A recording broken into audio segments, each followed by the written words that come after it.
Imagine a handful of men arrayed against an avalanche of steel. Imagine an oath sworn in blood, kept until the last breath, against all logic, against all hope. This is the tale of Wisna, a story that few know, but which resonates like thunder at the heart of history, a stunning testimony to human courage in the face of brutal and unstoppable aggression.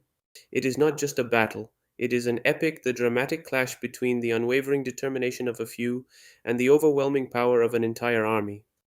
Get ready, because we're about to explore the legendary resistance that earned a small Polish garrison the nickname Polish Thermopylae. It is September 1939. The air in Europe is thick with foreboding, the roar of Nazi panzer engines about to shatter the quiet of a continent on the brink of doom. On September 1st, all hell breaks loose. Nazi Germany, with its unstoppable war machine, launches an attack on Poland, igniting World War II. It is an assault unprecedented in its ferocity and speed, a blitzkrieg, the lightning war that will change the face of warfare itself forever. But in the midst of this utter upheaval on a small dot on the map, a resistance is brewing that will defy all odds and become a touching example of courage, determination, and sacrifice. This place is called Wisna. It's not as famous as Stalingrad or D-Day, yet the history that took place here deserves to be remembered and told. The Battle of Wisna is the very embodiment of Polish heroism, a cry of defiance in the face of immense injustice. For 3 days, a handful of Polish soldiers, led by a man of indomitable oath, Captain Władysław Raginis, furiously opposed the rising tide of the Nazi war machine. Imagine the scene. On one side, around 700 Polish soldiers, often with obsolete weapons, in defensive positions that today we would define as precarious. On the other, an immense German army, 40,000 men strong, supported by hundreds of tanks, heavy artillery, and the constant threat of Stukas clawing across the sky. The contrast was brutal, merciless, almost blasphemous. The German forces were 60 times superior, 60 to 1. But in that September of 39, in Wisna, numbers didn't mean everything. They meant the will, they meant the oath. Wisna was no accident. Its strategic location was crucial. It was located along the Narew River, a tributary of the Vistula, and its garrison was part of a line of minor but vital Polish fortifications in slowing the German advance towards Warsaw. This line of defense, although not a western wall, was the Polish hope of blocking the enemy's advance guard, of gaining precious time. In command of this small but significant fortress was Captain Władysław Raginis, a name that, for Poles, is engraved in capital letters in the collective memory. Raginis was a man of deep integrity, a trained officer and a staunch patriot. He knew his responsibilities and he knew the value of his military oath, to defend his homeland to the last drop of blood. Before the battle, in a moment that today sounds almost prophetic, Raginis had sworn to his men that he would never leave his fighting post alive, and he would not allow any of his men to surrender as long as he had breath in his body, a blood oath destined to be honored. His forces, as mentioned, were meager, about 700 soldiers. They were mostly conscripts, with a few experienced veterans armed with rifles, a few heavy machine guns, and a few light artillery pieces. And perhaps most importantly, a courage that no military manual can train. Their defensive positions consisted of reinforced concrete bunkers, hastily dug trenches, and disguised observation posts arranged along a front of approximately 9 kilometers. It wasn't an impregnable fortress, but it was all they had. On the other side, the German army group north was pouring in, led by General Heinz Guderian, one of the leading theorists and strategists of the Blitzkrieg. Guderian's objective was to break through the Polish front and advance straight on Brest-Litovsk, then close the pocket around the retreating Polish forces. And in his path, like a pebble in a giant's shoe, was Wisna. His army was a terrifying demonstration of modern firepower, 40,000 men, among the best trained in the German army. With around 350 tanks and including Panzer I, II, III, and IV, supported by hundreds of artillery pieces, heavy mortars, and the constant menacing drone of Luftwaffe aircraft, it was the very picture of organized destruction, a wave of steel and fire ready to sweep away anything in its path. The contrast between the two forces was not only numerical, it was technological, it was an abyss. It was David versus Goliath, but Goliath had a tank. The German attack on Wisna began on September 7th. The first assaults, conducted by infantry units supported by light tanks, were probing attempts. But the Polish reaction was immediate and firm. The small and seemingly insignificant bunkers were transformed into impregnable fortresses. Polish machine guns opened fire with lethal accuracy, mowing down waves of overconfidently advancing German soldiers. The few guns, although of a smaller caliber than the German ones, were used with intelligence and courage, hitting the German tanks in their weak points, forcing them to retreat. Raginis's decision was clear: fight. Despite the enormous odds, despite knowing that the chances of victory were strategically slim, his duty and his oath compelled him to resist. Every man in Wisna knew what that meant. There was no retreat, no surrender, there was only resistance. For 3 days, the Polish soldiers, entrenched in their positions, put up a stubborn resistance that surprised and frustrated Guderian's forces. Imagine the sounds of hell, the deafening roar of artillery pounding positions, the whiz of bullets whistling overhead, the explosions of shells shaking the earth.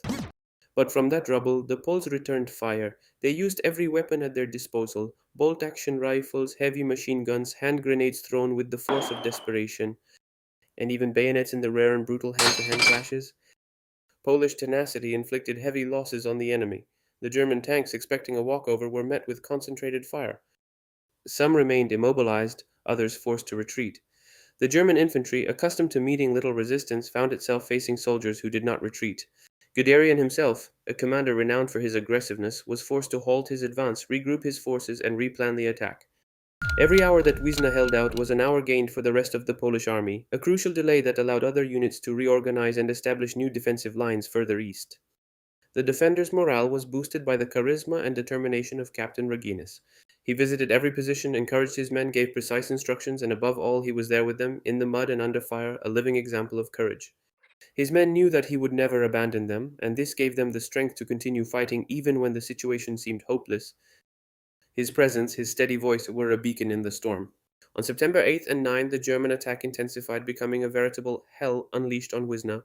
Guderian, angered by the unexpected resistance, ordered a massive bombardment. Hundreds of guns and mortars pounded the Polish positions. The Stukas dived from the sky, dropping bombs that reduced the bunkers and trenches to piles of rubble. The surrounding forest caught fire, thick smoke mingling with dust and blood. The air was unbreathable, the noise deafening and constant. Polish positions were razed one after another, barbed wire was cut, minefields detonated. The few remaining soldiers were suffocated by artillery fire, buried alive, or run over by the waves of infantry and tanks that finally managed to penetrate. But even under this rain of destruction, the defense continued. The wounded Polish soldiers, the few survivors, fought with the strength of desperation. Sharpshooters fired from hidden foxholes. Wounded men dragged themselves to throw the last grenade, in an act of pure defiance. On the evening of September 9th, Captain Reginis, from the remains of his command post, clearly saw that the end was near.